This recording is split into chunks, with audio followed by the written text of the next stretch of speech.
So ನಮ್ಮ ಹುಡುಗರೆಲ್ಲ ಇಲ್ಲಿ ನಾನು ರಾಮನಗರ ಬಿಟ್ಟು ಬರ್ತಾ ಇರಬೇಕಾದ್ರೆ ಒಂದು ಸುದ್ದಿ ನನ್ನ ಮೇಲೇನೋ ಮಾನ್ಯ ಶಾಸಕರು ಮತ್ತು ಅವರ ಸ್ನೇಹಿತರುಗಳು ಎಲ್ಲ ಏನೋ ಕಂಪ್ಲೇಂಟ್ ಕೊಟ್ಟಿದ್ದಾರೆ. ಆ ಕಂಪ್ಲೇಂಟ್ ಏನು ಅಂತ ಗೊತ್ತಿಲ್ಲ ನನಗೆ. ಸೊ ಮೊನ್ನೆ ನಾನು ಗಣೇಶನ ದೇವಸ್ಥಾನದ ಹತ್ರ ಬಂದ ಸಂದರ್ಭದಲ್ಲಿ ರಸ್ತೆ ಅಗಲೀಕರಣದ ವಿಚಾರದಲ್ಲಿ ಮಾನ್ಯ ಶಾಸಕರು,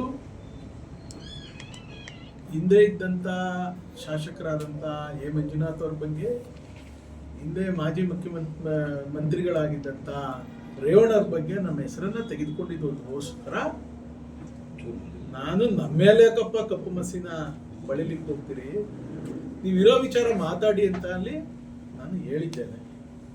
ಅವ್ರನ್ನ ಪ್ರಶ್ನೆ ಮಾಡಿದ್ದೇನೆ. ಅವ್ರನ್ನ ಪ್ರಶ್ನೆ ಮಾಡುವಂಥ ಸಂಪೂರ್ಣ ಹಕ್ಕು ನನಗಿದೆ. ಸೊ ಈ ಕ್ಷೇತ್ರದಲ್ಲಿ ಏನಾದ್ರೂ ಒಳ್ಳೆ ಕೆಲಸ ಆಗಬೇಕಾದ್ರೆ, ಏನಾದರೂ ಅವಘಡಗಳು ನಡೆದಂಥ ಸಂದರ್ಭದಲ್ಲಿ, ಏನಾದರೂ ವ್ಯತ್ಯಾಸಗಳಾದಂಥ ಸಂದರ್ಭದಲ್ಲಿ, ಯಾವುದಾದ್ರೂ ಹೋರಾಟ ಕೈಗೆತ್ಕೊಳ್ಬೇಕಾದಂಥ ಸಂದರ್ಭದಲ್ಲಿ ಅದನ್ನು ವಿಚಾರ ಮಾಡುವಂಥ ಹಕ್ಕನ್ನು ಈ ಕ್ಷೇತ್ರದ ಜನ ನನಗೂ ಕೊಟ್ಟಿದ್ದಾರೆ, ಅವ್ರಿಗೂ ಕೊಟ್ಟಿದ್ದಾರೆ. ನಾನು ಗೆದ್ದಿದ್ದಾಗ ಅವ್ರು ಪ್ರಶ್ನೆ ಮಾಡ್ತಿದ್ರು, ಅವ್ರು ಗೆದ್ದಿದ್ದಾಗ ನಾನು ಪ್ರಶ್ನೆ ಮಾಡ್ತಾ ಇದ್ದೆ. ಉತ್ತರನ ಅವ್ರ ಕಡೆಯಿಂದ ಬಯಸಿದ್ದೇನೆ. ಪಾಪ ನೆನ್ನೆ ಎಲ್ಲ ಏನೋ ಮಹಾನ್ ನಾಯಕರುಗಳು ಪಾಪ ಏನೇನೋ ನನ್ನ ಬಗ್ಗೆ ಮಾತಾಡಲಿ, ಅವರೆಲ್ಲ ಹಿರಿಯರಿದ್ದಾರೆ, ನಾನೇನು ತಲೆ ಕೆಡಿಸ್ಕೊಳ್ಳೋದಿಲ್ಲ. ಆದರೆ ಈ ಧಮ್ಕಿ, ಈ ಕಟಾರೋಫು, ಬೆದರಿಕೆ, ಇವಕ್ಕೆಲ್ಲ ಜಗ್ಗ ಮಗ ಈ ಮಂಜು. ಸ್ಪಷ್ಟವಾಗಿ ತಿಳ್ಕೊಬಿಡಿ, ಬಗ್ಗೋ ಮಗ ನಾನಂತೂ ಅಲ್ಲ. ನಾನೇನಾದರೂ ಎದುರಿದ್ರೆ ಆ ಭಗವಂತನಿಗೆ, ಈ ಕ್ಷೇತ್ರದ ಮಹಾಜನತೆಗೆ ಎದುರು. ನಾನೇನಾದರೂ ಹಂಗೆ ಎದುರ್ಕೊಂಡಿಲ್ಲ, ಏನಾದ್ರು ರಾಜಕಾರಣಕ್ಕೆ ಪ್ರವೇಶ ಮಾಡಿದಂಥ ಸಂದರ್ಭ 2008, ನಾನೇನಾದ್ರು ಎದುರ್ಕೊಂಡಿದ್ರೆ 2008ರಲ್ಲೇ ನನ್ನ ಓಡಿಸ್ಬಿಡ್ತಿದ್ರು. ಇದು ಓಡೋಗೋ ಪಿಂಡ ಅಲ್ಲ, ಇದು ಗಟ್ಟಿ ಪಿಂಡ, ಇಲ್ಲೇ ಭದ್ರ ಬುದಾದಿಯನ್ನು ಹಾಕಿರೋಂಥ ಪಿಂಡ. ನಾನು 3 ಅವಧಿಯಿಂದನು ಸುಮಾರು 17 ವರ್ಷ ಆಗ್ತಾ ಇದೆ ನಾನು ಇಲ್ಲಿ ಬಂದು. ನಾನು ಸ್ಪಷ್ಟವಾದಂಥ ರಾಜಕಾರಣ ಮಾಡ್ತಾ ಇದ್ದೀನಿ, ಪಾರದರ್ಶಕವಾದಂಥ ರಾಜಕಾರಣ ಮಾಡ್ತಾ ಇದ್ದೀನಿ. ನನಗೆ ಅಧಿಕಾರ ಸಿಕ್ಕಂತ ಸಂದರ್ಭದಲ್ಲಿ ನಾನು ಯಾವುದೇ ಸರ್ಕಾರಿ ಜಾಗ ಹೊಡಿಲಿಲ್ಲ,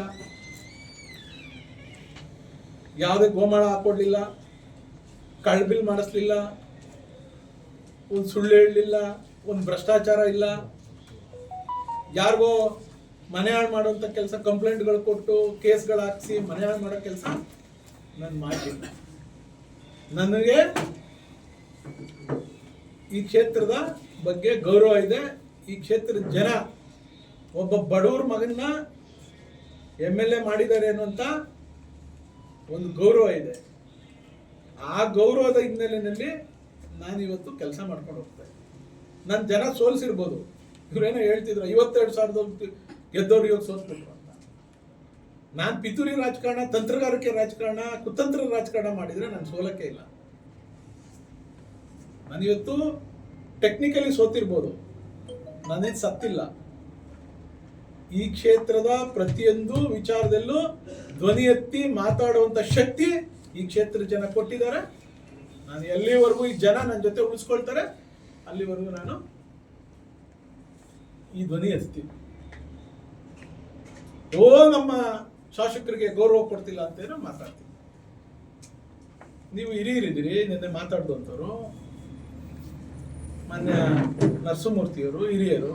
ಇನ್ನೇನು ಪಾಪ ಅವರು ರಾಜಕೀಯವಾಗಿ ರಿಟೈರ್ಡ್ ಆಗ್ತೀನಿ ಅಂತ ಭಾಳ ಸರಿ ಹೇಳ್ಕೊಂಬಂದವ್ರೆ. ನೀವ್ಯಾಕೆ ಹೇಳ್ಬಾರ್ದು ಅವ್ರಿಗೆ? 5 ಬಾರಿ ಶಾಸಕರಾಗಿದ್ದೀರಿ, ನೀವು ಹಿಂಗೆಲ್ಲ ಮಾತಾಡಬಾರ್ದು. ಅವನು ಇನ್ನು ಹುಡುಗ ಇದ್ದಾನೆ ಮಂಜು, ನೀವು ಹಿಂಗೆ ಮಾತಾಡೋದು ತಪ್ಪು ಅಂತ ಯಾಕೆ ಹೇಳ್ಬಾರ್ದಾಗಿತ್ತು? ಮಾಮ ಅಂತ ಕರೆಯೋದು, ಮಚ್ಚ ಅಂತ ಕರೆಯೋದು ಇವೆಲ್ಲ ಯಾರು ಪ್ರಾರಂಭ ಮಾಡಿದ್ದು? ನಾನು ಮಾಡಿದ್ದ? ನಾನು 5 ವರ್ಷ ಅವಧಿನಲ್ಲಿ ಒಂದೇ ಒಂದು ಪದದಲ್ಲಿ ಎಲ್ಲಾದ್ರೂ ಒಂದೇ ಒಂದು ಸಣ್ಣ ವ್ಯತ್ಯಾಸ ಇದ್ರೆ ತೆಗೆಸಿ ನೋಡಿ ದಾಖಲೆಗಳಲ್ಲಿ. ಯಾರು ಧಮಕಿ ಹಾಕಿರೋದು? ನುಗ್ಸೊಡಿಸ್ತೀನಿ. ನಮ್ಮ ಕಾರ್ಯಕರ್ತರಲ್ಲಿ ತೋಳ್ಬಲ ಇದೆ, ತೊಡೆಗಟ್ಟಿಗವೆ ಅನ್ನೋದು. ಅಪ್ಪನ್ ಹುಟ್ಟಿದ ರಾಜಕಾರಣ, ಅಪ್ಪನ್ ಹುಟ್ಟಿದ್ರೆ ಬರ್ಲಿ ಅನ್ನೋದು, ಇವೆಲ್ಲನಾ ನಾನ್ ತೋರಿಸ್ಕೊಟ್ಟಿದ್ನ, ನಾನು ಹೇಳಿದ್ನ? ಇವಕ್ಕೆಲ್ಲ ಜಗ್ಗಲ್ಲ. ನಾನೇನಿದ್ರು ಪ್ರೀತಿ ವಿಶ್ವಾಸದಿಂದ ನಾನು ಯಾರಿಗೆ ಬೇಕಾದ್ರೂ ತಲೆ ಬಾಗ್ತೀನಿ. ಇದೇ ನರಸಿಂಹಮೂರ್ತಿ ಅವರು ಅಧ್ಯಕ್ಷರಾಗಕ್ಕಿಲ್ಲ. ನಮ್ಮ ಸರ್ಕಾರ ಬಂತು, ಕುಮಾರಸ್ವಾಮಿ ಅವರು ಮುಖ್ಯಮಂತ್ರಿ ಆದ್ರು, ನಾನು MLA ಆದೆ. ಇದೇ ಅವ್ರ ತಮ್ಮ ಅವ್ರ ಮೇಲೆ ಕೇಸ್ ಹಾಕೊಂಡು ದೇವೇಗೌಡರನ್ನು ಉಪಯೋಗಿಸ್ಕೊಂಡು ಕುಮಾರಸ್ವಾಮಿ ಅವ್ರನ್ನ ಉಪಯೋಗಿಸ್ಕೊಂಡು ಅವ್ರ ಅಧ್ಯಕ್ಷ ಆಗ್ಬಾರ್ದು ಅಂತ ತಡೆ ಮಾಡಿದ್ರು ಬೊಮ್ಮಲ್ಗೆ. ಇದೇ DK ಶಿವಕುಮಾರ್ ಅವರು ನನ್ನನ್ನು ಕರೆಸಿ ಕುಮಾರಸ್ವಾಮಿ ಅವ್ರ ಕ್ಯಾಬಿನಲ್ಲಿ, ನೋಡು ಯಾರಿಗೂ ಅಡ್ಡ ಹೋಗ್ಬಾರ್ದು, ಯಾರ್ಯಾರು ಕೋಟ ಇರುತ್ತೆ ಅದು ಮುಗ್ದೋಗ್ಬೇಕು, ನೀನು ಹೃದಯ ಶ್ರೀಮಂತಕ್ಕೆ ತೋರಿಸ್ಬೇಕು ಅಂದಮೇಲೆ ಆಯ್ತು ಬಿಡಿ ಸರ್ ಅಂತ ಹೇಳಿ ಒಪ್ಪಿ ಅವ್ರ ಅಧ್ಯಕ್ಷ ಆಗೋಕೆ ಅವಕಾಶ ಆಯ್ತು. ನಾನು ಅವತ್ತೊಬ್ಬ ಅಡ್ಡ ಇದ್ದಿದ್ರೆ ಅಧ್ಯಕ್ಷ ಆಗ್ತಿರ್ಲಿಲ್ಲ. ಅವತ್ತು ಇದೇ ನರಸಿಂಹಮೂರ್ತಿ ಏನಂತ ಹೇಳಿದ್ರು, ಮಂಜು ಅಪ್ಪನ್ ಗುಟ್ಟದ ರಾಜಕಾರಣ ಮಾಡ್ತಾನೆ ಅಂತ. ಇವತ್ತೇನು ರಾಜಕಾರಣ ಮಾಡ್ತಾ ಇದ್ದೀನ್ರಿ? ಹೇಳಿ, ಹಿರಿಯರಿದ್ದೀರಿ ನೀವು, ನಿಮ್ ಜೊತೆಲಿರೋರ್ಗೆ ಹೇಳಿ. ನನ್ನ ಹತ್ರ ದಾಖಲೆ ಇದೆ, ಕೊಡ್ತೀನಿ, ಏನೇನ್ ಮಾತಾಡ್ತಾರೆ, ಯಾರ್ಯಾರ ಹತ್ರ ಏನೇನ್ ಮಾತಾಡ್ತಾರೆ ಇವ್ರು ನನ್ನ ವಿಚಾರದಲ್ಲಿ ಅಂತ. ನಾನ್ ಮಾತಾಡಿದ್ದೀನಿ ಯಾವತ್ತಾದ್ರು? ತಮಾಜಿ ವಿಚಾರ ಯಾವ್ದಂತ ತೆಗ್ದಿದ್ದ ನಾನು? ತಮಾಜಿಯಲ್ಲೆಲ್ಲೋ ಕೆಣಕ್ತಾರೆ ನನ್ನ ಕನ್ಸಿಗೆ ಬರ್ತಾರೆ ಮಂಜು ಅವರು. ಏನ್ ಮಾಡ್ತಿದ್ದಂತೆ ಕನ್ಸಿಗೆ ಹೋಗಿ? ಈ ಕ್ಷೇತ್ರದಲ್ಲಿ ನಿಮ್ಮ ಉಪಟಳ, ನಿಮ್ಮ ದುರಹಂಕಾರ, ನಿಮ್ ದರ್ಪ, ನಿಮ್ ದೌರ್ಜನ್ಯ ಅದೆಲ್ಲ ಕಡಿವಾಣ ಹಾಕಕ್ಕೇನೆ ನಾನು ಜನರ ಪರವಾಗಿ, ಕ್ಷೇತ್ರದ ಜನರ ಪರವಾಗಿ ಇದ್ದೀನಿ. ಪಾಪ ಏನೋ ಯಾರನ್ನೋ ಬೆಳೆಸ್ತಿಲ್ಲ, ಹೌದು ನಮ್ ಶಕ್ತಿ ಇಲ್ಲ. ನಾನು ಬಡವ್ರ ಮಗ, ನಮ್ಮಪ್ಪ ಏನ್ MLAನಾ, ನಮ್ಮ ತಾತ ಏನ್ ಮಂತ್ರಿನಾ? ನಾನೆಲ್ಲ ಬೈ ಫ್ಲೂಕ್ ಇಲ್ಲಿ ಬಂದು ಜನರ ಆಶೀರ್ವಾದದಿಂದ MLA ಆಗಿದ್ದೀನಿ. ನನ್ನ ಶಕ್ತಿ ಎಷ್ಟದೋ ಅಷ್ಟು ನನ್ನ ಜನನ ನಾನು ಕಟ್ಕೊಂಡಿದ್ದೀನಿ. ನಿಮ್ಗೇನ್ ಪಟಾಲಮ್ಮ ಅವರು, ನನ್ಗೂ ಹಂಗೆ ಪಟಾಲಮ್ಮಗಳು ಇದ್ದಾರೆ. ಏನು ವ್ಯತ್ಯಾಸ? ಹೌದು, ಟೆಕ್ನಿಕಲಿ ಇವತ್ತು ನೀವು ಗೆದ್ದಿದ್ದೀರಿ. ಕೆಲಸ ಮಾಡಿ, ನಿಮ್ಮ ಅಭಿನಂದಿಸ್ತೀವಿ. ನಾನು ಯಾವ್ದಾದ್ರು ಕೆಲಸಕ್ಕೆ ವಿರೋಧ ಮಾಡಿ ನೀವು ಪ್ರತಿಯೊಂದು ಕೆಲಸಕ್ಕೂ ಕಡ್ಡಿ ಅಲಾಡಿಸ್ಕೊಂಡ್ ಬಂದ್ರಿ. ನಂದು 5 ವರ್ಷದಲ್ಲಿ, ನನ್ಗೆ 5 ವರ್ಷದಲ್ಲಿ 2 ವರ್ಷ ಕರೋನಾ ಹೊಟ್ಟೆ ಹೋಯ್ತು. ಇನ್ನು 3 ವರ್ಷದಲ್ಲಿ ಇವತ್ತು ಹೇಳ್ತಾರಲ್ಲ ಅವರು ಪ್ರೆಸ್ ಮೀಟ್ಗಳಲ್ಲಿ, ಪ್ರೆಸ್ನವ್ರು ಮೈಕ್ ಹಿಡಿದಾಗ, ಅಯ್ಯೋ ನನಗೆ ನೀತಿ ಸಮಿತಿ, ನಮ್ಗೆ ನೀತಿ ಸಮಿತಿ ಇರ್ಲಿಲ್ವಾ? ನಾವೇನ್ ಕೆಲಸ ಮಾಡ್ಲಿಲ್ವಾ? ನೀವು ಕೆಲಸ ಮಾಡಿ, ನೀವು ತಪ್ಪು ಮಾಡಬೇಡಿ ಅಂತ ಎಚ್ಚರಿಸಕ್ಕೆ ಇರೋದು ನಾವು. ನಿಮ್ನ ಎಚ್ಚರಿಸೋರ್ನ ನೀವು ಕಂಪ್ಲೇಂಟ್ ಕೊಟ್ಬಿಡ್ತೀವಿ, ಬೆದರಿಸ್ಬಿಡ್ತೀವಿ. ನಾನು ತೋಳ್ಬಳ ತೊಡೆಗಟ್ಟಿಗವೆ ಅಂದ್ಬಿಟ್ರೆ ಎದುರು ಮಗನ ನಾನು? ಎದ್ರಗಿದ್ರ ಮಗ ಅಲ್ಲ. ನಾನು ಒಬ್ಬನೇ ಬಂದು ಕಲ್ಯಾಗಟ್ಟಲ್ಲಿ ನಿಲ್ತೀನಿ. ನರಸಿಂಹಮೂರ್ತಣ, ನಾನು ಒಬ್ಬನೇ ಬಂದು ನಿಲ್ತೀನಿ. ನೀವು ಬಂದು ನೋಡಿ, ಮುಟ್ಟಿ ನನ್ನ ಎದ್ರಕೊಂಡು ಓಡಾಡ್ತೀನಿ ಅಂತೀರಾ? ಏನ್ ತಪ್ಪು ಮಾಡಿದ್ದೀನಿ ನಾನು? ರಾಜಕೀಯವಾಗಿ ಏನೋ ಒಂದೇ ಒಂದು ಸಣ್ಣ ತಪ್ಪು ಮಾಡಿದ್ರೆ ನೀವು ಸಾಬೀತುಪಡಿಸಿ. ನಿಮ್ ಸರೆಂಡರ್ ಆಗ್ಬಿಟ್ಟು ಹೊರಟೋಗ್ತೀನಿ ನಾನು. ಪೆಟ್ರೋಲ್ ಬಂಕ್ ಅನುಕೂಲ ಮಾಡ್ತಿಲ್ಲ. ನಿಮ್ ಸರೆಂಡರ್ ಆಗಿ ಹೋಗ್ತೀನಿ ನಾನು. ನನ್ನನ್ನು ಕೇಳಕ್ತೀರಾ ನೀವು? ಏನು ಕೇಳಬಾರ್ದ? ಆ ತಾಲೂಕು ಆಫೀಸ್ ಲೂಟಿ ಹೊಡಿತಾ ಬಿದ್ದವ್ರೆ. ಹಳೆ ಖಾತೆಗಳೆಲ್ಲ, ಹಳೆ ದಾಖಲೆಗಳೆಲ್ಲ ತಿದ್ದುಕೊಂಡು ಸ್ಕ್ಯಾನ್ ಮಾಡ್ಕೊಂಡು ಒಬ್ಬ ಅಧಿಕಾರಿ ಬಂದು ಚೇರ್ ಮೇಲೆ ಕುತ್ಕೋತಾ ಇಲ್ಲ.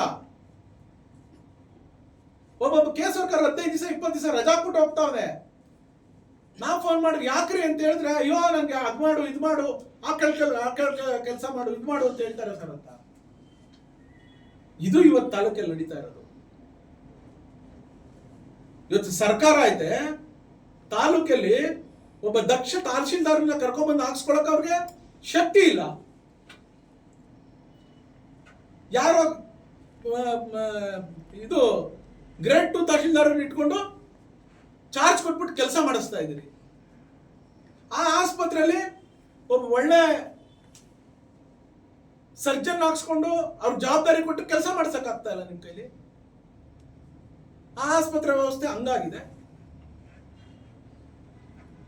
ಆ ಬಸ್ ನಿಲ್ದಾಣಕ್ಕತ್ತ ಹೇಳೋರೋ ಇಲ್ಲ ಕೇಳೋರೋ ಇಲ್ಲ. 20 ಬಸ್ ಕೆಟ್ಟೋಗಿ ನಿಂತಿದ್ದಾವಂತೆ. ನಾನು ಕೇಳಿದ್ರೆ ನಾನು 20 ಬಸ್ ಕೆಟ್ಟಿದ್ದೇವೆ ಸರ್. ಇವತ್ತು ನಾನು ಹಾಕಿದ್ದು AC ಬಸ್ಗಳು ಎಷ್ಟು ಓಡ್ತಿವೆ ಸರ್?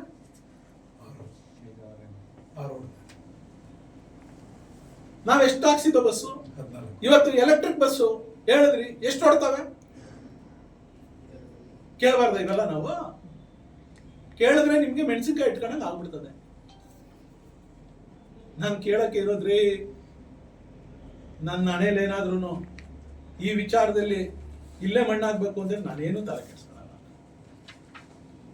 ನೀವು ಪೊಲೀಸ್ ಸ್ಟೇಷನ್ ಕಂಪ್ಲೇಂಟ್ ಕೊಡಿ, FIR ಹಾಕ್ಸಿ, ನನ್ನ ಜೈಲ್ಗೆ ಹಾಕ್ಸಿ, ನಾನು ಸಿದ್ಧ ಇದ್ದೇನೆ ಈ ಕ್ಷೇತ್ರದ ಜನಕ್ಕೋಸ್ಕರ.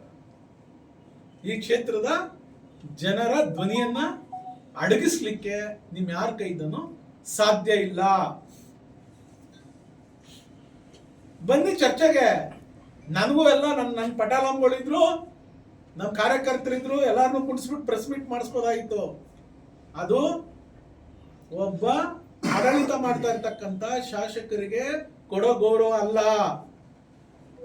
ಅದಕ್ಕೆ ನಾನೇ ಹೇಳ್ತಾ ಇದ್ದೀನಿ, ನೀವ್ ಯಾರೋ ಚಿಲ್ಟಾರಿ ಕೈಲೆಲ್ಲ ನನ್ನ ಬಗ್ಗೆ ಮಾತಾಡ್ಸ್ತಿರಲ್ಲ, ಇನ್ನು ಕಣ್ಣೇ ಬಿಟ್ಟಿಲ್ದೇ ಇರೋ ಕೈಲೆಲ್ಲ ಮಾತಾಡ್ಸ್ತಿರಲ್ಲ ಬಾಲಕೃಷ್ಣ ಅವರೇ.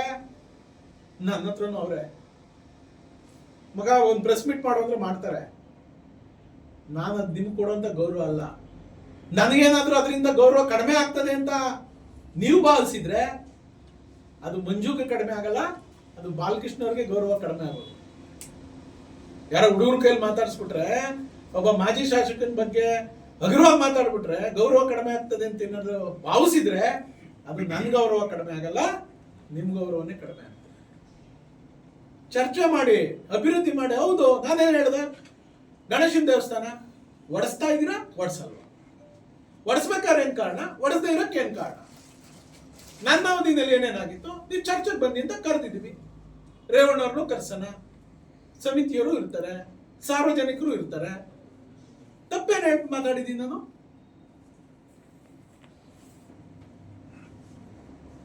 ಅದಕ್ಕೆ ನೀವು ಏನೋ ಪಟಲಾಂಗಳನ್ನ ಬಿಟ್ಬಿಟ್ಟು ಪ್ರೆಸ್ ಮೀಟ್ ಮಾಡ್ಬಿಟ್ಟ ತಕ್ಷಣ ಓ ಇವನು ಅಧೈರ್ಯ ಆಗ್ಬಿಡ್ತಾನೆ, ಅಗುರ ಆಗ್ಬಿಡ್ತಾನೆ, ಓ ಎಲ್ಲ ಬಿಟ್ಟು ಓಡಾಡೋಗ್ಬಿಡ್ತಾನೆ ಅಂತ ಭಾವನೆಯಲ್ಲಿದ್ದೀರಾ ನೀವು.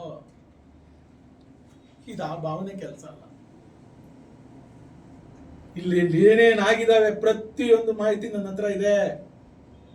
ನನ್ನ 5 ವರ್ಷದ ಅವಧಿನಲ್ಲಿ ಏನಾದ್ರೂ ಒಂದು ಸಣ್ಣ ಲೋಪ ದೋಷ ಆಗಿದ್ದೆ, ಒಂದು ಭ್ರಷ್ಟಾಚಾರ ಆಗಿದ್ರೆ ನಾನು ನಿಮ್ಮ ಎದುರುಗಡೆ ಶರಣರಾಗಕ್ಕೆ ರೆಡಿ ಇದ್ದೀನಿ. ತೋರಿಸಿ, ಸಾಬೀತ್ ಮಾಡಿ. ನಿಮ್ಮ ಈ 1.5 ವರ್ಷದಲ್ಲಿ ನಿಮ್ಮ 100 ಪಟ್ಟಿ ಮಾಡ್ಕೊಂಡು ಕೂತಿದ್ದೀನಿ ನಾನು. ಸಂದರ್ಭ ಬಂದಾಗ ನಿಮಗೆ ಕೊಡ್ತೀನಿ. ಏನ್ ಆಡಳಿತ? ಇದನ್ನ ಆಡಳಿತ ಅಂತಾರ? ಓ ನಾನು ಅಭಿವೃದ್ಧಿ ಮಾಡ್ತಿದ್ದೀನಿ, ಮಾಡಿ. ನೀವು ಅಭಿವೃದ್ಧಿ ಮಾಡಕ್ಕೆ ನಿಮ್ ಸರ್ಕಾರ ಇದೆ, ನಿಮ್ಗೆ ಅಧಿಕಾರ ಇದೆ, ನಿಮ್ ಮಂತ್ರಿಗಳಿದ್ದಾರೆ, ನಿಮ್ ಮುಖ್ಯಮಂತ್ರಿಗಳಿದ್ದಾರೆ. ಅಭಿವೃದ್ಧಿ ಮಾಡಿ. ನಿಮ್ ಜನ ಆಶೀರ್ವಾದ ಮಾಡಿದ್ದಾರೆ. ನಂದು ಅದ್ರಲ್ಲಿ ಏನೂ ತಕರಾರಿಲ್ಲ. ಅಭಿವೃದ್ಧಿ ಮಾಡ್ತೀನಿ, ನನ್ನ ಅಧಿಕಾರ ಅದೇ ಅಂತ ಹೇಳ್ಬಿಟ್ಟು ನೀವು ದೌರ್ಜನ್ಯ, ದರ್ಪ, ದುರಾಡಳಿತ ಮಾಡಿದ್ರೆ ಸುಮ್ಮನೆ ಕೂತ್ಕೊಳ್ಳಕ್ ನಾವು ಆಗಲ್ಲ. ಪಾಪ ನಮ್ಮ ನಾಯಕರು ಅವ್ರ ಬಗ್ಗೆ ಮಾತಾಡಬಾರ್ದು ಅಂತಿದ್ದೆ ನಾನು. ನಮ್ಮ ಗ್ರೇಟ್ ಪೂಜಾರಿಪಾಳ್ಯ ಕೃಷ್ಣಮೂರ್ತಿ ಪಾಪ ಅವರು ಹಿಂದೆ ಸ್ವಲ್ಪ ಟೇಪ್ನ ಹಿಂದಿರುಗಿಸಿ ನೋಡ್ಬೇಕು.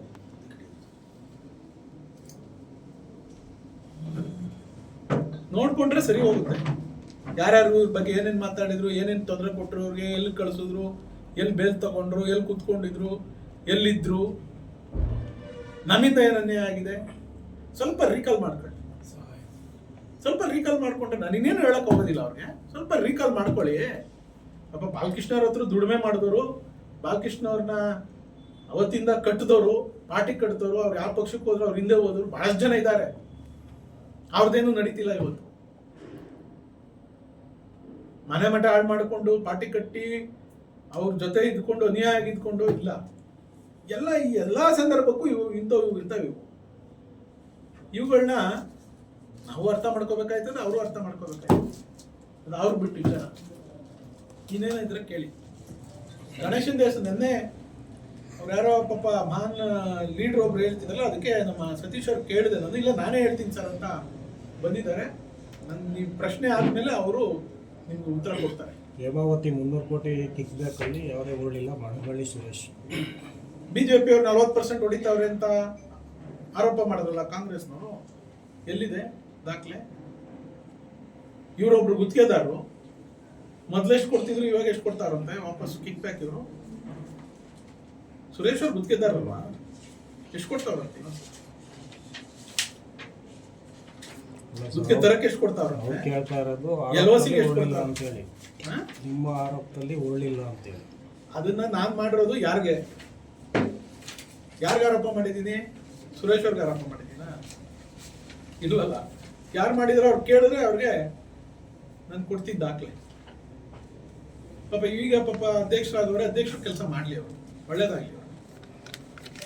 ಹೇಮಾವತಿ ನೀರು ವಿಚಾರ ಬಗ್ಗೆ ಸರ್, ಹೇಮಾವತಿ ವಿಚಾರದಲ್ಲಿ ನಾನು ಸಪ್ರೇಟು ಒಂದು ಸಭೆ ಮಾಡ್ತೀನಿ, ನಿಮ್ಮನ್ನೆಲ್ಲ ಕರೆಸ್ತೀನಿ. ನಾನು ಒಂದು ವಾರದಲ್ಲಿನೇ ಜಾಕ್ವೆಲ್ಗೆ ಭೇಟಿ ಕೊಡ್ತೀನಿ. ಸಂಬಂಧಪಟ್ಟ ಅಧಿಕಾರಿಗಳಿಗೆ ತಿಳಿಸಿದ್ದೀನಿ ನಾನು. MP ಅವರು ಬರಲಿ, ನಮ್ಮ MP ಅವರು ಬಂದ ಮೇಲೆ ಅವ್ರನ್ನೂ ಕರ್ಕೊಂಡೋಗಿ, ಅಧಿಕಾರಿಗಳು ಕರ್ಕೊಂಡೋಗಿ ಜನಕ್ಕೆ ಸತ್ಯನ ತಿಳಿಸುವಂಥ ಕೆಲಸ ನಾನು ಮಾಡ್ತೀನಿ. ನನ್ನ ಕೈಲಿ ಸುಳ್ಳು ಹೇಳಕ್ಕೆ ಬರೋದಿಲ್ಲ ವಿಚಾರದಲ್ಲಿ.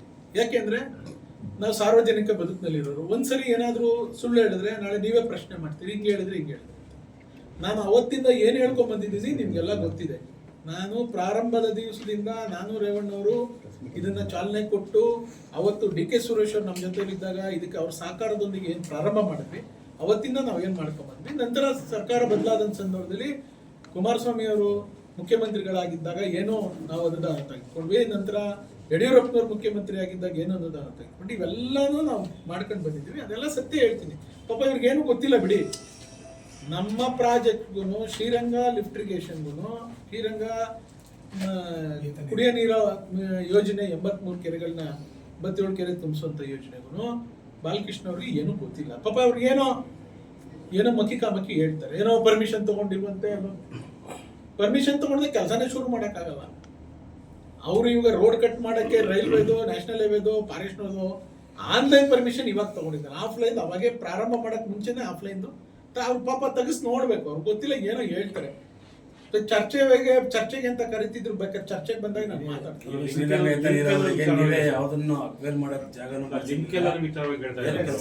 ವಿಚಾರವಾಗಿ ಅಲ್ಲಿನ JDS BJP ನಾಯಕರಿಗೆ ಇಲ್ಲಿ ನಮ್ಗೆ ನೋಡ್ರಿ, ನಮ್ಗೆ ಎಕ್ಸ್ಪ್ರೆಸ್ ಕೆನಾಲ್ ವಿಚಾರದಲ್ಲಿ ನಾವು ಮಾತಾಡಿಲ್ಲ ಯಾವತ್ತು. ನಾವು ಮಾತಾಡಿರೋದೇನು, ಅಲ್ಲಿಯವರು ಹೌದು ವಿರೋಧ ಮಾಡ್ತಾರೆ. ಅವರು ಅವ್ರವ್ರದ ಹೋರಾಟವನ್ನ, ಅವ್ರ ಎಕ್ಸಿಸ್ಟೆನ್ಸ್ ಅನ್ನ ಅವ್ರು ಪ್ರತಿಪಾದನೆ ಮಾಡಲೇಬೇಕು. ಹೋರಾಟ ಮಾಡ್ತಾರೆ. ಕೃಷ್ಣಪ್ಪರು ಹೋರಾಟ ಮಾಡ್ತಾರೆ, ಸೋಗೂರು ಶಿವಣ್ಣ ಹೋರಾಟ ಮಾಡ್ತಾರೆ, ಸುರೇಶ್ ಗೌಡ ಹೋರಾಟ ಮಾಡ್ತಾರೆ, ವಾಸು ಗುಬ್ಬಿ ವಾಸಣ್ಣ ಹೋರಾಟ ಮಾಡ್ತಾರೆ, ಯಾರು ಹೋರಾಟ ಮಾಡ್ತಾರೆ. ಆ ಕ್ಷೇತ್ರದ ತಾಲೂಕಿನ ಶಾಸಕರುಗಳು ಅವ್ರ ಹೋರಾಟ. ಈಗ ನೀವು ಹೋರಾಟ ಮಾಡಿ, ನೀವು ಶಾಸಕರಿದ್ದಲ್ಲ ಏನಂತ ಇವ್ರು ಮಾಡ್ಲಿ. ಇವ್ರ ಅಸೆಂಬ್ಲಿ ನಡೀತಾ ಇತ್ತಲ್ಲ, ಅವಾಗ ಮಾಡ್ಬೇಕಲ್ಲ. ಈಗ ಅಲ್ಲೇ MLAಗಳೆಲ್ಲ ಇರ್ತಾರಲ್ಲ, ಯಾಕ್ರಿ ಹೋರಾಟ ಮಾಡ್ತೀರಿ ಅಂತ. ಇವ್ರು ಕಾಂಗ್ರೆಸ್ ಪಕ್ಷದ ನಾಯಕರುಗಳು ಅಲ್ಲಿ ಇದಾರಲ್ಲ, ಜಿಲ್ಲಾ ಮಂತ್ರಿ ಇದಾರಲ್ಲ, ಅಲ್ಲೇನೆ ಡಾಕ್ಟರ್ G ಪರಮೇಶ್ವರ್ ಸಾಹೇಬ್ರು. ನಾನೆಲ್ಲ ಬಗೆಹರಿಸ್ತೀನಿ ಅಂತ ಹೇಳೋರೆಲ್ಲ ಬಗೆಹರಿಸ್ಕೊ ಬರ್ಲಿ.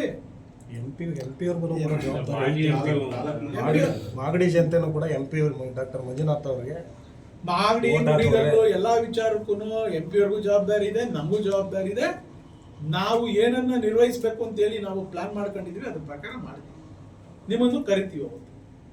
ಸರ್, ಈ ಹೋರಾಟ ಆಗಿರೋದು ಎಕ್ಸ್ಪ್ರೆಸ್ ಕೆನಾಲ್ ನಿಲ್ಸೋದಿಕ್ಕಲ್ಲ, ಹೇಮಾವತಿ ಯೋಜನೆಯಿಂದ ಮಾಡಿ ನೀರು ಕೊಡ್ಲೇಬಾರ್ದು ಅಂತ ಹೋರಾಟ ಆಗ್ತದೆ. ಸರ್, ಯಾರು ಕೊಡದೇ ಇರಕ್ಕೆ ಯಾರು ಎಲ್ಲಿ ಕಾನೂನಲ್ಲಿ ಅವಕಾಶ ಇದೆ?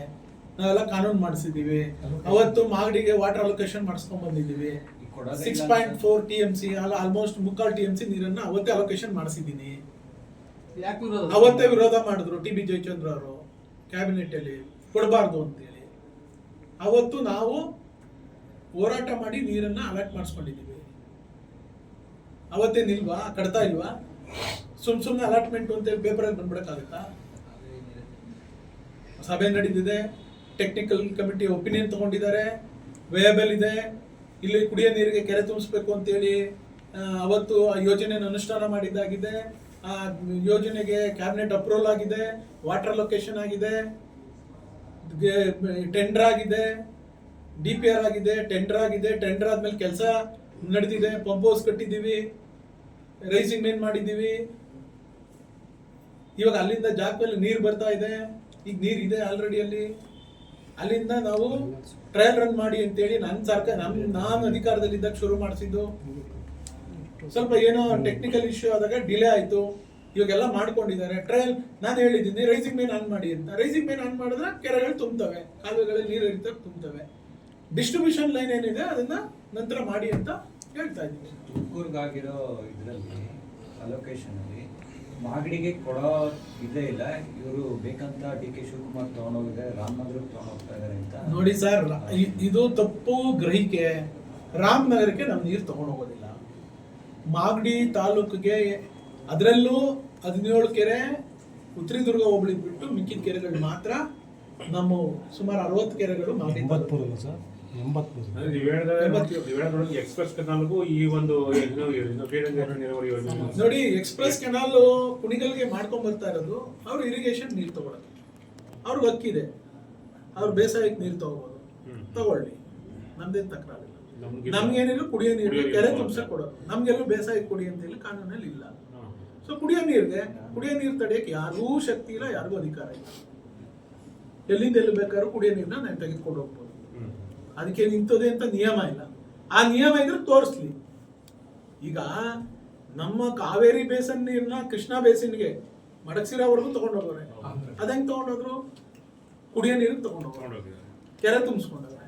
ಸೊ ನಾವು ಅಷ್ಟೇ ಹೇಳ್ತಾ ಇರೋದು, ನಾವು ಡೌನ್ ಸ್ಟ್ರೀಮ್ ಅಲ್ಲಿ ಇದ್ದೀವಿ, ನಮ್ಗೆ ಕುಡಿಯೋ ನೀರು ಕೊಡಿ ಅಂತ ಹೇಳಿದ್ವಿ. ಕುಡಿಯೋ ನೀರು ಕೊಟ್ಟಕ್ಕೆ ಕೆರೆ ತುಂಬಿಸ್ಕೊಡಿ ಅಂತ ಹೇಳಿದಾರೆ, ಅದ್ರ ಅವಕಾಶ ಇದೆ, ಅದ್ರ ಬಗ್ಗೆ ಪ್ರಾಜೆಕ್ಟ್ ಮಾಡಿಸಿದ್ದೀವಿ, ಮಾಡಿ. ಎಕ್ಸ್ಪ್ರೆಸ್ ಕೆನಾಲಿಂದ ನಮ್ಗೆ ಅನುಕೂಲನೇ, ಅನನುಕೂಲ ಅಂತ ನಾನು ಹೇಳ್ತಾ ಇಲ್ಲ. ನಮ್ಗೆ ಈಗ ಎಕ್ಸಿಸ್ಟಿಂಗ್ ಶ್ರೀರಂಗ ಯೋಜನೆ ಏನ್ ನಡೀತಾ ಇದೆ ಅದನ್ನ ಕಂಪ್ಲೀಟ್ ಮಾಡಿ ಅಂತ ಕೇಳ್ತಾ ಇದ್ದೀವಿ.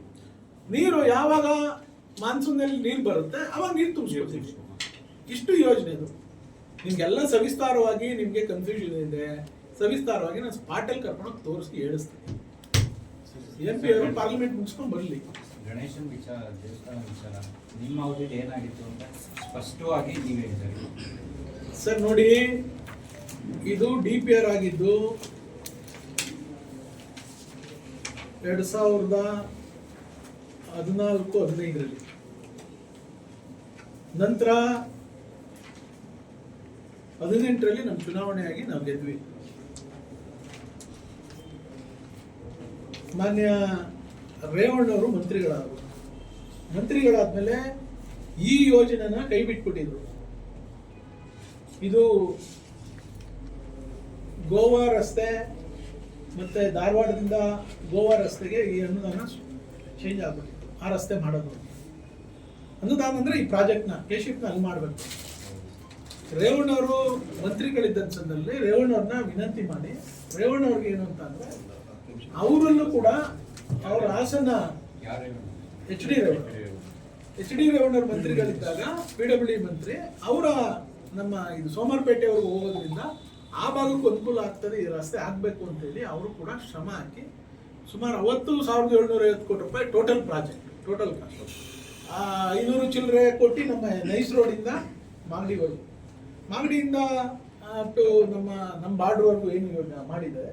ಅದೊಂದು ಏಜೆನ್ಸಿಗೆ ಟೆಂಡರ್ ಆಯಿತು, ಇದೊಂದು ಏಜೆನ್ಸಿಗೆ ಟೆಂಡರ್ ಆಯಿತು. ಟೆಂಡರ್ ಆಡಿದಾಗ ಒರಿಜಿನಲ್ DPR ಅಲ್ಲಿ ಏನಿತ್ತು ಇದೆಲ್ಲ ಅಗಲ ಮಾಡಬೇಕು ಅಂತ, ದೇವಸ್ಥಾನ ಎಲ್ಲ ಹೋಗಿ ಅಗಲ ಮಾಡಬೇಕು ಅಂತ. ಕೊನೆಗೆ ಆ ಅಕ್ಕಪಕ್ಕದ ಸಾರ್ವಜನಿಕರು, ಈ ಥಿಯೇಟರ್ ಭಾಗದವರು, ಆ ಕಡೆ ಅಂಗಡಿ ಮಳಿಗೆಗಳಲ್ಲಿ ಇಟ್ಕೊಂಡಿರ್ತಕ್ಕಂಥವ್ರು, ಮತ್ತೆ ದೇವಸ್ಥಾನದವರೆಲ್ಲ ಬಂದಿದ್ದಾರೆ. ಸಂಪೂರ್ಣವಾಗಿ ಇದೆಲ್ಲ ಹೋಗ್ತಾ ಇದೆ. ಸೊ ಇದರಲ್ಲಿ ಇಷ್ಟೊಂದು ಅವಶ್ಯಕತೆ ಇಲ್ಲ, ಎಷ್ಟಾದ್ರೂ ಸ್ವಲ್ಪ ಆದ್ರೂ ಉಳಿಸಕ್ಕೆ ನಮಗೆ. ನಾನು ಅವಾಗ ರೇವಣ್ಣರ ಹತ್ರ ಹೋದ್ರು, ರೇವಣ್ಣರು ಏನ್ ಮಾಡಿದ್ರು, ಅದೇ ಪ್ರಾಜೆಕ್ಟ್ ಡೈರೆಕ್ಟರ್ನ ಮೀಟಿಂಗ್ ಕರಿ ಅಂತೇಳಿ ಮೀಟಿಂಗ್ ಕರೆಸಿ, ನಾವು ಬೆಂಗಳೂರಿನಲ್ಲೂ ಅವ್ರ ಆಫೀಸಲ್ಲಿ ಮೀಟಿಂಗ್ ಮಾಡಿದ್ವಿ, ಇಲ್ಲೂ ಮಾಡಿದ್ವಿ. ತಾಲೂಕ್ ಪಂಚಾಯತಿಲಿ ನಾವು ಮೀಟಿಂಗ್ ಮಾಡಿ ಅದನ್ನ ಹೆಂಗಾದ್ರೂ ಮಾಡಿ ಉಳಿಸ್ಬೇಕು ಅನ್ನೋದು. ಉಳಿಸುವಂತ ಸಂದರ್ಭದಲ್ಲಿ ಅವತ್ತು ನಾನು ತಾಲೂಕ್ ಪಂಚಾಯತಿ ಮೀಟಿಂಗ್ ಮಾಡ್ತಾ ಇರ್ತಕ್ಕಂಥ ಸಂದರ್ಭದಲ್ಲಿ ರೇವಣ್ಣವ್ರನ್ನ ನಾನು ಕರೆದ ಸಂದರ್ಭದಲ್ಲಿ ಸ್ವತಃ ನಾನೇ ಬಾಲಕೃಷ್ಣ ಅವ್ರಿಗೆ ಫೋನ್ ಮಾಡಿದ್ದೆ. ಇದನ್ನ ಸ್ಪಷ್ಟವಾಗಿ ತಿಳ್ಕೊಳ್ಳಿ. ನಾನೇ ಅವತ್ತು ಬಾಲಕೃಷ್ಣ ಅವ್ರಿಗೆ ಫೋನ್ ಮಾಡಿ, ಸರ್ ಹಿಂಗೆ ಗಣೇಶನ ದೇವಸ್ಥಾನ ವಿಚಾರದಲ್ಲಿ ಇದೊಂದು ಸಭೆ ಮಾಡ್ತಾ ಇದ್ದೀವಿ, ರಸ್ತೆ ಅಗಲೀಕರಣದ್ದು, ದಯಮಾಡಿ ಈ ಸಭೆಗೆ ನೀವು ಬನ್ನಿ ಅಂತ. ಅದು ಅದೇನು ಹೇಳಿದ್ರು ಅಂದ್ರೆ ಅವರು, ಸರ್ ಇಲ್ಲ ನಾನೆಲ್ಲೋ ಬೇರೆ ಕಡೆ ಇದ್ದೀನಿ, ನೀವು ರೇವಣ್ಣ ಅವ್ರು ಏನ್ ತೀರ್ಮಾನ ತಗೋತೀರೋ ನಂದು ಅದೇ ಅಂತಿಮ ತೀರ್ಮಾನ, ನೀವೇನಾದ್ರೂ ತಗೊಳ್ಳಿ ಅದೇ ನನ್ನ ತೀರ್ಮಾನ ಅಂತ ಅವತ್ತು ನಮಗೆ ಫೋನಲ್ಲಿ ತಿಳಿಸಿದ್ರು. ಸೊ ನಾನು ಅದನ್ನ ರೇವಣ್ಣ ಅವ್ರಿಗೂ ತಿಳಿಸಿದೆ. ಅಣ್ಣ ನಾನು ಹಿಂಗೆ ಫೋನ್ ಮಾಡಿದ್ದೆ ಬಾಲಕೃಷ್ಣ ಅವ್ರಿಗೆ. ಬಾಲಕೃಷ್ಣ ಅವರು ಇಲ್ಲ ನೀವು ರೇವಣ್ಣ ಅವ್ರು ಏನ್ ತೀರ್ಮಾನ ತಗೋತೀರೋ ನಂದು ಅದೇ ತೀರ್ಮಾನ. ಅದಕ್ಕೆ ಮುಂಚೆ ಏನು ಹೇಳ್ಬಿಟ್ಟು ಹೋಗಿದ್ರಿ ಅವರು ಬಾಲಕೃಷ್ಣ ಅವರು, ಈ ರಥೋತ್ಸವ ಯಾವುದೋ ಕಾರ್ಯಕ್ರಮಕ್ಕೆ ಬಂದು ಪಕ್ಕದಲ್ಲಿ ನಂಜಾಗ ಇದೆ, ನಂಜಾಗ ಬೇಕಾದ್ರೆ ಹೋಗ್ಲಿ, ಗಣೇಶನ ದೇವಸ್ಥಾನ ಉಳಿಲಿ ಅಂತ ಪತ್ರಿಕೆಯಲ್ಲಿ ನಿಮ್ಮ ಎದುರುಗಡೆನೇ ಹೇಳಿದ್ವಿ. ಸತ್ಯ ತಾನೇ? ನಾನು ಆಮೇಲೆ ಹೇಳಿದೆ,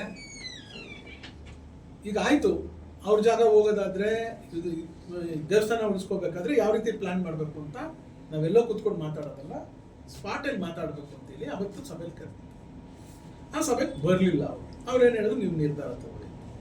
ನಾನೇನು ಮಾಡಿದೆ, ಅದಾದ್ಮೇಲೆ ತಿರ್ಗಿ JMC ಮಾಡೋಕ್ಕೆ ಒಂದು ಅವಕಾಶ ಮಾಡಿಕೊಡಿ ಅಂತ. ಆಯ್ತು, ಇಲ್ಲಿ JMC ಇವ್ಯಾರು ಮಾಡೋದು ಬೇಡ, ನಾವು ಬಿಡೋದಿಲ್ಲ, ಅದು ಇದು. ಇಲ್ಲ JMC ಮಾಡಲಿ, ನಮಗೆ ಪ್ಲಾನ್ ಹೊಸ ಪ್ಲಾನ್ ಬಂದಮೇಲೆ ಹಳೆ ಪ್ಲಾನು ಹೊಸ ಪ್ಲಾನ್ ಇಟ್ಕೊಂಡು ನಾವು ಕೆಲಸ ಮಾಡೋದು, ಹೆಂಗೆ ತೀರ್ಮಾನ ಮಾಡ್ಬೋದು ಅಂತ ಈಸಿ ಆಗ್ತದೆ ಅಂತ. ಅವಾಗ ಹೊಸದಾಗಿ ಒಂದು ಪ್ಲಾನ್ ಮಾಡ್ಕೊಂಡ್ಬಂದು ಹೊಸ ಪ್ಲಾನು ಇಲ್ಲಿದೆ. ಹೊಸ ಪ್ಲಾನ್ ಪ್ರಕಾರ ದೇವಸ್ಥಾನನ ಉಳಿಸಿ ಆ ಕಡೆ ತೆಗೆದುಕೊಂಡು ಅಲ್ಲಿ ಸ್ವಲ್ಪ ಬಾಟಲ್ ನೆಕ್ ಬಂದ್ಬಿಡುತ್ತೆ ಅಂದರೆ ಸ್ವಲ್ಪ ಕಿಸ್ಕಿಂದ ಆಗ್ತದೆ ಅಂತ ಇದ್ರೂ ಪರವಾಗಿಲ್ಲ, ನಾವು ಸ್ಲೋ ಡೌನ್ ಆಗಬೇಕು ಟೌನ್ ಬಂದಮೇಲೆ ವೆಹಿಕಲ್ಗಳು ಅಂತ ಹೇಳಿದ್ರು. ಆಯಿತು ಅಂತ ಹೇಳಿ ಎಲ್ರಿಗೂ ಅನುಕೂಲ ಆಗ್ತದಲ್ಲ ಅಂತೇಳಿ ನಾವೇನು ಮಾಡಿದ್ವು, ಬಿಟ್ವಿ. ನೋಡಿ, ಹಳೇದು ಪ್ಲಾನ್ ಇದೆ, ಹೊಸದು ಪ್ಲಾನ್ ಇದೆ. ಹೊಸ ಪ್ಲಾನ್ನಲ್ಲಿ ಹಳೆ ಪ್ಲಾನಲ್ಲಿ ಗಣೇಶನ ದೇವಸ್ಥಾನ ತೆಗಿತಿದ್ದು, ತಿರ್ಗಾ ಮತ್ತೆ ಹೊಸ ಪ್ಲಾನಲ್ಲಿ ಗಣೇಶನ ದೇವಸ್ಥಾನ ಉಳಿಸ್ಕೊಳ್ಳೋದು, ಅದಕ್ಕೆ ಬೇರೆ ಪರ್ಯಾಯ ವ್ಯವಸ್ಥೆ ಇಲ್ಲ ಅಂತೇಳಿ ತೀರ್ಮಾನ ಮಾಡಿ ಅಲೈನ್ಮೆಂಟ್ ಮಾಡಿ ಆ ಜಂಕ್ಷನ್ ಅನ್ನ ಡೆವಲಪ್ ಮಾಡಬೇಕು ಅಂತೆಲ್ಲ ಅಲ್ಲ. ಅದಾದ್ಮೇಲೆ ಏನಾಯ್ತು, ಅದಾದ್ಮೇಲೆ ಒಂದು ನೋಟಿಫಿಕೇಶನ್ ಮಾಡಿದ್ರು. ಏನಂತ ನೋಟಿಫಿಕೇಶನ್ ಮಾಡ್ತಾರೆ, 9/6/22 ಏನಂತ,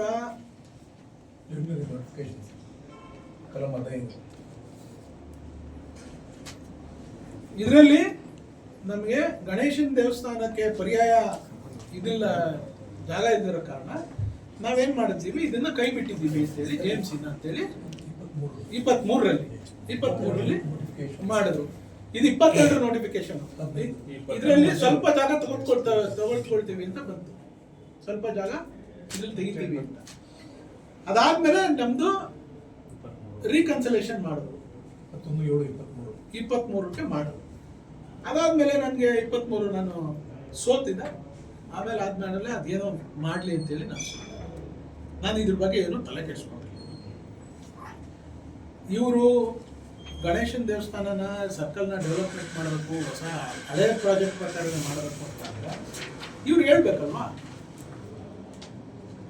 ನಾವು ಹಳೆ DPR ಏನಿತ್ತು ಅದ್ರ ಪ್ರಕಾರ ಮಾಡ್ತಾ ಇದ್ದೀವಿ ಅಂತ ಹೇಳ್ಬೇಕು.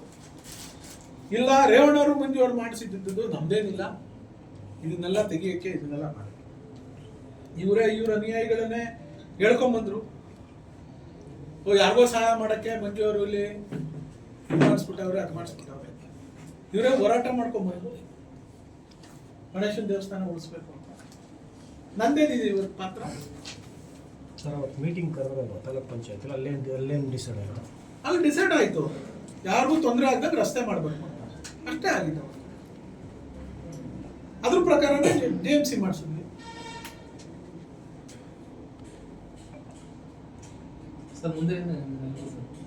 ಈಗೇನು ಅದೇ ಇವಾಗ JMC ಮಾಡಿಸಿದ್ದೀವಿ, ಹಳೆ JMC ಅದು ಹಳೆ DPR ಪ್ರಕಾರ ರಸ್ತೆ ಮಾಡ್ತೀನಿ ಅಂತ ಇವ್ರು ಹೇಳಿ.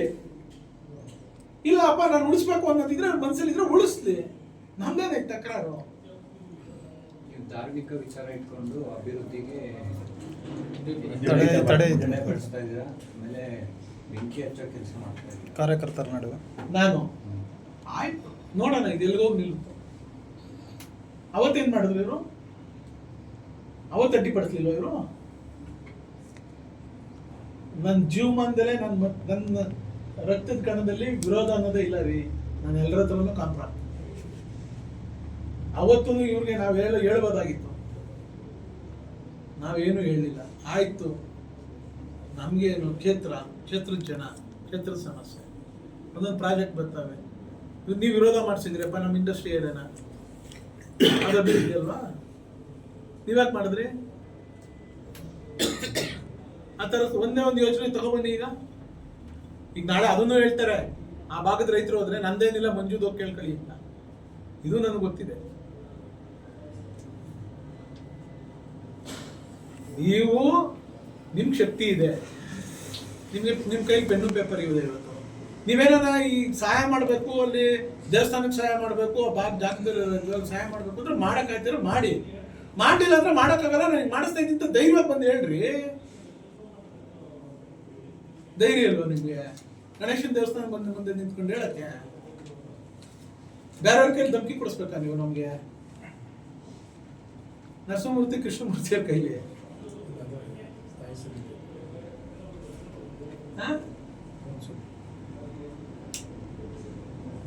ಈಗ ನೀವು ಸರ್ ದೇವಸ್ಥಾನ ಉಳಿಸೋದಕ್ಕೆ ಏನಾದರೂ ಹೋರಾಟ? ಸರ್, ನನ್ನ ಕೈಲಿ ಶಕ್ತಿ ಇಲ್ಲ. ನಾನು ಸಾರ್ವಜನಿಕವಾಗಿ ವಿರೋಧ ಅಲ್ಲ. ನನಗೆ ಅಭಿವೃದ್ಧಿ ಪರನೂ ಇದ್ದೀನಿ, ಸಾರ್ವಜನಿಕರ ಪರನೂ ಇದ್ದೀನಿ. ಇಲ್ಲಿ ವಿನ್ ವಿನ್ ಸಿಚುವೇಶನ್ ಅಲ್ಲಿ ಆಗ್ಬೇಕು ಕೆಲಸ. ಯಾರಿಗೂ ತೊಂದರೆ ಆಗದಂಗೆ ಅಭಿವೃದ್ಧಿನೂ ಆಗ್ಬೇಕು, ಸಾರ್ವಜನಿಕರು ಒಳ್ಳೇದಾಗಬೇಕು. ಆ ವಿನ್ ವಿನ್ ಸಿಚುವೇಶನ್ಗೆ ಮಾಡೋಂಥ ಶಕ್ತಿ ಇವತ್ತು ನಿಮ್ಮ ಕೈಲಿದೆ. ನೀವು ಕುತ್ಕೊಂಡು ಬಂದು ಇಲ್ಲಿ ನಿಂತ್ಕೊಂಡು ಮಾಡ್ರಿ, ಎಲ್ಲರನ್ನು ಕನ್ವಿನ್ಸ್ ಮಾಡಿ, ಏನು ಒಳ್ಳೇದು ಏನು ಕೆಟ್ಟದ್ದು ಅಂತ ತಕ್ಕಡಿಗೆ ತೂಗಿ, ಯಾವ್ದು ಒಳ್ಳೇದಿದೆ ಮಾಡಿ. ಅದನ್ನ ಬಿಟ್ಬಿಟ್ಟು ನಂದೇನಿಲ್ಲ ರೇವಣ್ಣ ಅವ್ರದ್ದು ಮಂಜುದು ಅಂತ ಹೇಳ್ಕೊಂಡು ಎಲ್ಲ ನೀವು ಸ್ಟೇಟ್ಮೆಂಟ್ ಕುತ್ಕೊಬಿಟ್ರೆ ನಾನು ಇದಕ್ಕೆ ಬರೋಕೆ ಇಲ್ಲ ರೀ, ವಿಚಾರಕ್ಕೆ ಬರೋಕ್ಕಿಲ್ಲ. ನೀವು ನಮ್ಮ ಹೆಸರು ತೆಗ್ದಿರೋದಕ್ಕೆ ಬಂದಿರೋದು ನಾನು. ನೀವು ನಮ್ಮ ಹೆಸರು ತೆಗೆದ್ರೆ ನಾನು ಬಂದಿದ್ದೀನಿ. ಇದು ನೋಟಿಫಿಕೇಶನ್ ಆಗಿ ಎಷ್ಟು ದಿನ ಆಯ್ತು ಸರ್? ಮೊನ್ನೆ ಹೊಸ ನೋಟಿಫಿಕೇಶನ್ ಬಂತು 25/11/24 ಹೆಚ್ಚು ಕಡಿಮೆ 1 ತಿಂಗಳು ಆಯ್ತಾ ಗೊತ್ತು. ನಾಳೆ 1 ತಿಂಗಳು, ಇವತ್ತಿಗೆ 1 ತಿಂಗಳದು. 24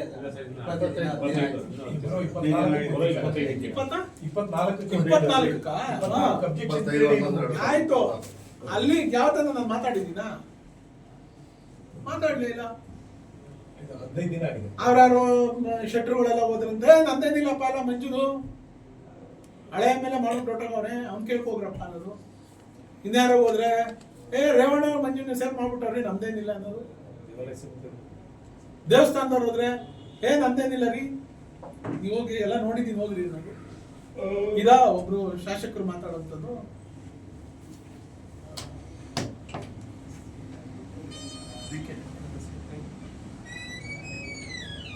ಸರಿ ಸರ್, ಥ್ಯಾಂಕ್ ಯು. ಹೇಳಿ ಸರ್. ವಿವೇಚನಾ ರಹಿತವಾಗಿ ನಾವು ಚರ್ಚೆ ಮಾಡ್ತಕ್ಕಂಥದ್ದು ಆಭಾಸ ಆಗ್ತದೆ. ಯಾಕೆಂದ್ರೆ ಒಂದು ರಾಜ್ಯ ಹೆದ್ದಾರಿಗೆ ಇರ್ತಕ್ಕಂಥ ಅಳತೆ, ಮಧ್ಯಭಾಗದ ಡಿವೈಡರು, ಮತ್ತೆ ಸೈಡ್ನಲ್ಲಿ ಮಾಡ್ತಕ್ಕಂಥ ಡ್ರೈನು, ಕಲ್ವರ್ಟರು, ಮತ್ತೆ ಅಲೈನ್ಮೆಂಟ್ಗೂ ರಾಷ್ಟ್ರೀಯ ಹೆದ್ದಾರಿಗೆ ಮಾಡ್ತಕ್ಕಂಥ ಬಹಳ ವ್ಯತ್ಯಾಸ ಇದೆ. ಈ ನಿಟ್ಟಿನಲ್ಲಿ ನಮಗೂ ಕೂಡ ಸಾಕಷ್ಟು ನಾವು ಕೆಶಿಪ್ನ ಪ್ರಧಾನ ನಾವು ಅಧಿಕಾರಿಗಳನ್ನ, ಏನು ಪ್ರಾಜೆಕ್ಟ್ ಡೈರೆಕ್ಟರ್ ಏನಿರ್ತಾರೆ, ಹಿಂದೆ ಶಿವಕುಮಾರ್ ಅಂತೇಳಿ ಇದ್ರು. ಆ ಪ್ರಾಜೆಕ್ಟ್ ಡೈರೆಕ್ಟರ್ ಶಿವಕುಮಾರ್ ಅವರಿದ್ದಾಗ ಎಕ್ಸಿಕ್ಯೂಟಿವ್ ಇಂಜಿನಿಯರು ಇನಾಯತುಲ್ಲಾ ಅಂತೇಳಿ ಏನಿದ್ರು, ತದನಂತರ ಅಸಿಸ್ಟೆಂಟ್ ಎಕ್ಸಿಕ್ಯೂಟಿವ್ ಇಂಜಿನಿಯರು ಗುರುರಾಜ್ ಏನಿದ್ರು, ಎಲ್ಲರ ಬಳಿ ಕೂಡ ನಾವು ಸರಿಯಾದ ವಿವರಗಳನ್ನು ಪಡೆದುಕೊಂಡು ಕಾಲಕಾಲಕ್ಕೆ ಮತ್ತೆ ಸಮಯಕ್ಕೆ ಸರಿಯಾಗಿ ನಾವು ನೋಟಿಫಿಕೇಶನ್ ಆದಂಥ ಸಂದರ್ಭಕ್ಕೆ 9/6/2022 ಪತ್ರಿಕೆಯಲ್ಲಿ ಮೊದಲನೇ ಬಾರಿಗೆ ನಮ್ಮ ತಿಳುವಳಿಕೆಗೆ ತಿಳಿದಾಗೆ ನೋಡಿ, ದಯಮಾಡಿ ದಿನಾಂಕವನ್ನು ನಾವು ನೋಡಿ. ನಿನ್ನೆ ನಾನೊಂದು ಕ್ಲಿಪ್ಪಿಂಗ್ ನಾನು ನೋಡಿದೆ. ಕೆಲವು ತಮ್ಮ ಒಂದು ವರದಿಗಳ ಮೂಲಕ ನಮ್ಮ ಮಾಗಡಿ ಪುರಸಭೆಯಲ್ಲಿ ಇದು ಪುರಸಭೆಯ ಸದಸ್ಯರು ಹಾಗೂ ಸ್ಥಾಯಿ ಸಮಿತಿ ಅಧ್ಯಕ್ಷರಾಗಿರ್ತಕ್ಕಂಥ ಶಿವಕುಮಾರ್, ಶಿವಕುಮಾರು ಮತ್ತೆ ಬಹುಮೂಲ ನಿರ್ದೇಶಕರಾಗಿರ್ತಕ್ಕಂಥ ನರಸಿಂಹಮೂರ್ತಿಯವರು, ಪೂಜಾರಿಪಾಳ್ಯ ಕೃಷ್ಣಮೂರ್ತಿಯವರು ಇದ್ದಂಥ ಒಂದು ಸಭೆಯಲ್ಲಿ ಕೊಟ್ಟಂತ ಒಂದು ಸುದ್ದಿಯನ್ನ ನಾನು ನೋಡಿದೆ.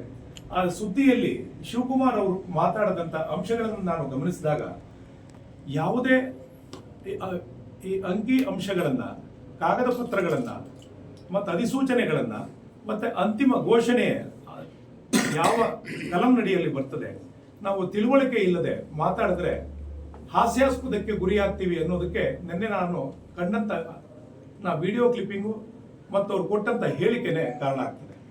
ನಾನಿಲ್ಲಿ ಮತ್ತೊಂದು ವಿಷಯವನ್ನು ಹೇಳಲಿಕ್ಕೆ ಇಷ್ಟಪಡ್ತೇನೆ.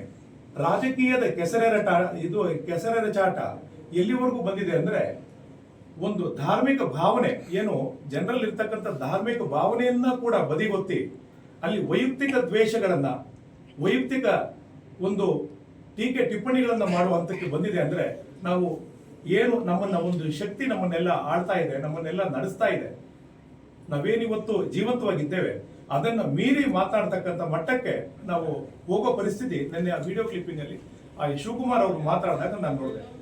ಏನು ಉದ್ಭವ ಲಿಂಗಾನ ಅಂತ ಹೇಳ್ತಾರೆ. ತಿರುಪತಿಯಲ್ಲಿ ಕೂಡ ಏನು ಉದ್ಭವ ಆಗಿತ್ತ ದೇವರು, ಧರ್ಮಸ್ಥಳ ಮಂಜುನಾಥ ಸ್ವಾಮಿ ಪ್ರತಿಷ್ಠಾಪನೆ ಆಗಿರೋದಲ್ವಾ, ಸ್ವಯಂಭೂ ಇದೆಯಾ ಅದು? ಮಾಗಡಿಯ ರಂಗನಾಥ ಸ್ವಾಮಿ ಸ್ವಯಂಭೂ ಇದೆಯಾ? ಸಾಲಿಗ್ರಾಮ ಸ್ವಯಂಭೂ ಇದೆ, ಸ್ವಾಮಿ ಮೂರ್ತಿ ಸ್ವಯಂಭೂ ಇದೆಯಾ? ಅದು ಪ್ರತಿಷ್ಠಾಪನೆ ಮಾಂಡವ್ಯ ಮಹರ್ಷಿಗಳ ಪ್ರತಿಷ್ಠಾಪನೆಯಿಂದ ಅದಾಗಿರ್ತಕ್ಕಂಥದ್ದು.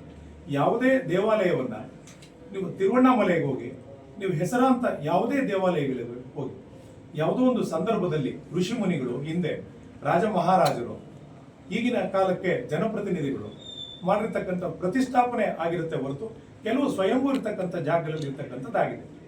ಅದಕ್ಕೆ ನೀವು ನಿಮ್ಮ ದೋಷಾರೋಪಣೆಯನ್ನ ಯಾರ ಮೇಲೋ, ಅದು ಏನು ನನ್ನ ಇತಿಮಿತಿಗಳನ್ನ ತಿಳ್ಕೊಳ್ಳದೆ, ನನಗಿರ್ತಕ್ಕಂಥ ಜ್ಞಾನ ಎಷ್ಟಿದೆ, ನನಗ ವಿಷಯದ ಬಗ್ಗೆ ಎಷ್ಟು ತಿಳುವಳಿಕೆ ಇದೆ ತಿಳ್ಕೊಳ್ಳದೆ ಯಾವುದೋ ಒಂದು ಕಾಗದದ ಚೂರನ್ನ ಇಟ್ಕೊಂಡು ನಾನೊಬ್ಬ ಕಾನೂನು ವಿದ್ಯಾರ್ಥಿ ಹಾಗೂ ಕಾನೂನನ್ನ ಪಾಲನೆ ಮಾಡ್ತಕ್ಕಂಥ, ಕಾನೂನು ಅಭ್ಯಾಸ ಮಾಡಿರ್ತಕ್ಕಂಥ, ವಕೀಲ ವೃತ್ತಿಯನ್ನ ಮಾಡ್ತಾ ಇರ್ತಕ್ಕಂಥ ಜವಾಬ್ದಾರಿಯುತ ಸ್ಥಾನದಲ್ಲಿ ನನಗೆ ಕಾರ್ಯದರ್ಶಿಯಾಗಿ, ದೇವಾಲಯದ ಕಾರ್ಯದರ್ಶಿಯಾಗಿ ನನಗೆ ನೇಮಕ ಮಾಡಿದ್ದಾರೆ.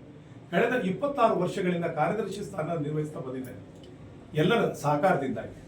ಈ ರೀತಿಯಾಗಿ ನೀವು ಹೇಳಿಕೆಗಳನ್ನ ಕೊಡಬೇಕಾದ್ರೆ, ನಾನೊಂದು ಮಾಹಿತಿಯನ್ನ ಅದರಲ್ಲೂ ಪತ್ರಿಕೋದ್ಯಮದ ಮಿತ್ರರಿಗೆ, ಪತ್ರಿಕೆಗಳಿಗೆ ಕೊಡಬೇಕಾದ್ರೆ ನಾನು ಯಾವುದೇ ಆಧಾರ ಇಲ್ಲದೆ ಕೊಟ್ರೆ ನಾನೊಬ್ಬ ಅವಿವೇಕಿ ಆಗ್ತೇನೆ. ಅಥವಾ ಯಾರು ಅದ್ರ ಬಗ್ಗೆ ತಪ್ಪು ಮಾಹಿತಿ ಇಟ್ಕೊಂಡು ಒಬ್ಬರ ಬಗ್ಗೆ ಟೀಕೆ ಮಾಡಿ ಮಾತಾಡ್ತಾರೆ, ಅಲ್ಲವರು ಇದು ನಾವು ಅವಿವೇಕಿಗಳು ಅಂತ ಅನ್ಬೇಕಾ, ಅಥವಾ ಇದು ಅಲ್ಲವರ ಜ್ಞಾನ ಎಷ್ಟು ಮಟ್ಟಕ್ಕಿದೆ ಅಂತೇಳಿ ತಿಳ್ಕೊಬೇಕಾ ಅಂತ ಹೇಳ್ಬೇಕಾಗ್ತದೆ. ಯಾಕಂದ್ರೆ ಯಾವುದೋ ಒಂದು ದೋಷಾರೋಪಣೆ ಮಾಡಿದ ತಕ್ಷಣ ನಾನು ದೊಡ್ಡವನಾಗ್ತೀನಿ, ಅಥವಾ ಯಾವುದೋ ಒಂದು ದೇವಾಲಯಕ್ಕೆ ನೀವು ಸಂಬಂಧಪಟ್ಟಂತೆ ಮಾತಾಡಿದಾಗ ಯಾವುದೋ ಒಂದು ಶಕ್ತಿ ನಮ್ಮನ್ನು ಆಳ್ತಾ ಇರುತ್ತೆ. ನಾವು ಆ ಬಗ್ಗೆ ತಿಳುವಳಿಕೆ ಇದ್ದು ಮಾತಾಡೋದು ಸೂಕ್ತ ಅಂತೇಳಿ ಈ ಸಂದರ್ಭದಲ್ಲಿ ತಮ್ಮ ಮುಂದೆ ಹೇಳಿಕ್ಕೆ ಇಷ್ಟಪಡ್ತೇನೆ. ಮುಂದುವರೆದು ದಾಖಲಾತಿಗಳ ವಿಚಾರಕ್ಕೆ ಬರ್ತೇನೆ. ನೋಡಿ, 9/6/2022 ಇಸ್ವಿ, ದಯಮಾಡಿ ಎಷ್ಟನೇ ತಾರೀಕು, 14/6/2022 ಕನ್ನಡಪ್ರಭ ದಿನಪತ್ರಿಕೆ. ಈ ದಿನಪತ್ರಿಕೆಯಲ್ಲಿ ಮೊದಲ ಬಾರಿಗೆ ಅಧಿಸೂಚನೆ ಕಲಂ 15 ಅಡಿ ಕೊಡ್ತಾರೆ. ಯಾವುದೇ ಒಂದು ಲ್ಯಾಂಡ್ ಅಕ್ವಿಸಿಷನ್ ಆಗಬೇಕಾದ್ರೆ, ಭೂ ಸ್ವಾಧೀನ ಆಗಬೇಕಾದ್ರೆ, ಸ್ಪೆಷಲ್ ಲ್ಯಾಂಡ್ ಅಕ್ವಿಸಿಷನ್ ಆಫೀಸರ್ ಏನಿದ್ದಾರೆ, ವಿಶೇಷ ಭೂ ಸ್ವಾಧೀನಾಧಿಕಾರಿಗಳು, ರಾಮನಗರ ಜಿಲ್ಲೆಗೆ ಬರ್ತೇವೆ ನಾವು, ಅಲ್ಲಿಂದ ಪ್ರಕಟಣೆ ಆಗಿರ್ತಕ್ಕಂಥ ಒಂದು ಅಧಿಸೂಚನೆ. ಕಲಂ 15 ಅಡಿ ಮಾಡ್ತಕ್ಕಂಥದ್ದು ಪ್ರಾರಂಭದಲ್ಲಿ ನೀವು ಮಾಡ್ತಕ್ಕಂಥ ಅಧಿಸೂಚನೆ. ಕಲಂ 19 ಅಡಿ ಮಾಡ್ತಕ್ಕಂಥದ್ದು ನೀವು, ಅದು ಅಂತಿಮ ಘೋಷಣೆ ಆಗ್ತದೆ, ಅದು ಅಧಿಸೂಚನೆ ಅಲ್ಲ. ಕಲಂ 19 ಅಡಿ ಆಗ್ತಕ್ಕಂಥದ್ದು ಘೋಷಣೆ ಪತ್ರ. ಘೋಷಣೆ ಪತ್ರ ಅಂದ್ರೆ ಅದು ಫೈನಲ್ ಆಗಿರುತ್ತೆ. ಕಲಂ 15 ಅಡಿ ನೀವು ಯಾವುದೇ ಒಂದು ನೀವು ಅಧಿಸೂಚನೆಯನ್ನು ಹೊರಡಿಸಿದ್ರೆ ಅದರ ಉದ್ದೇಶ 30 ದಿನಗಳ ಒಳಗಾಗಿ ಯಾವ ಸ್ವತ್ತುಗಳನ್ನ, ಯಾವ ಸ್ವತ್ತಿನ ಮಾಲೀಕರಿಗೆ ತಾವು ಅದರಲ್ಲಿ ಸೂಚಿಸಿರ್ತೀರಿ, ಎಷ್ಟು ಅಳತೆಯನ್ನ ತಿಳಿಸಿರ್ತೀರಿ, ಅದಕ್ಕೆ ಏನಾದರೂ ತಮ್ಮ ಸಮಜಾಯಿಷಿ ಆಗಲಿ ಅಥವಾ ಸಂಬಂಧಪಟ್ಟ ಮೂಲ ದಾಖಲಾತಿ ಪತ್ರಗಳು ಪರಿಹಾರಕ್ಕಾಗಲಿ ಸಲ್ಲಿಸೋದಕ್ಕೆ ಕೊಡ್ತಕ್ಕಂಥ ಒಂದು ಕಾಲಾವಧಿ. ಈಗ ಕೂಡ ಇದು 25/11/2024 ಏನು ಇದು ಹೊಸ ಒಂದು ಅಧಿಸೂಚನೆ ಆಗಿದೆ. ಆ ಅಧಿಸೂಚನೆಗೆ 24/12/24 ನಾವು ಆಕ್ಷೇಪಣೆಯನ್ನು ಸಲ್ಲಿಸಲಿಕ್ಕೆ ಯಾರ್ಯಾರು ಆ ಸ್ವತ್ತಿನ ಒಂದು ಅಧಿಸೂಚನೆಗೆ ಒಳಪಟ್ಟಿದ್ದಾರೆ ಅದಕ್ಕೆ ಅವಕಾಶ ಇದೆ. ಅದಾದ ನಂತರದಲ್ಲಿ JMC ಕಾರ್ಯ ಮಾಡಬೇಕಾಗಿರ್ತಕ್ಕಂಥದ್ದು ಕಾನೂನು. 25ನೇ ತಾರೀಕು ಅಧಿಸೂಚನೆ ಆಗ್ತದೆ. 29ನೇ ತಾರೀಕು ಮಾಗಡಿ ಪುರಸಭೆಯ ಕೆಲವು ಅಧಿಕಾರಿಗಳ ಜೊತೆ ಕೆಶಿಪ್ನ ತನುಜಾ ಅಂತೇಳಿ ಒಬ್ಬರ ಇದು ಇವರು ಅಸಿಸ್ಟೆಂಟ್ ಎಕ್ಸಿಕ್ಯೂಟಿವ್ ಇಂಜಿನಿಯರ್, ಇದು ಅಲ್ಲಿ ಅಸಿಸ್ಟೆಂಟ್ ಇಂಜಿನಿಯರ್ ಬರ್ತಾರೆ ಮತ್ತು ಅವ್ರ ಜೊತೆ ಸಿಬ್ಬಂದಿ ಬಂದು ಜಾಯಿಂಟ್ ಮೆಷರ್ಮೆಂಟ್ ಮಾಡಿದ್ದಾರೆ. 2 ದಿನದಲ್ಲಿ ಜಾಯಿಂಟ್ ಮೆಷರ್ಮೆಂಟ್ ಮಾಡೋದಕ್ಕೆ ಕಾನೂನಲ್ಲಿ ಎಲ್ಲ ಅವಕಾಶ ಇದೆ. ದಯಮಾಡಿ ನನಗೆ ತಿಳಿಸ್ಕೊಡ್ಬೇಕು. ನನಗೆ ಅದರಲ್ಲಿ ತಿಳುವಳಿಕೆ ಇದ್ದರೆ ನಾನು ತಿಳ್ಕೊಳ್ಳುವಂಥ ಪ್ರಯತ್ನವನ್ನು ಮಾಡ್ತೀನಿ.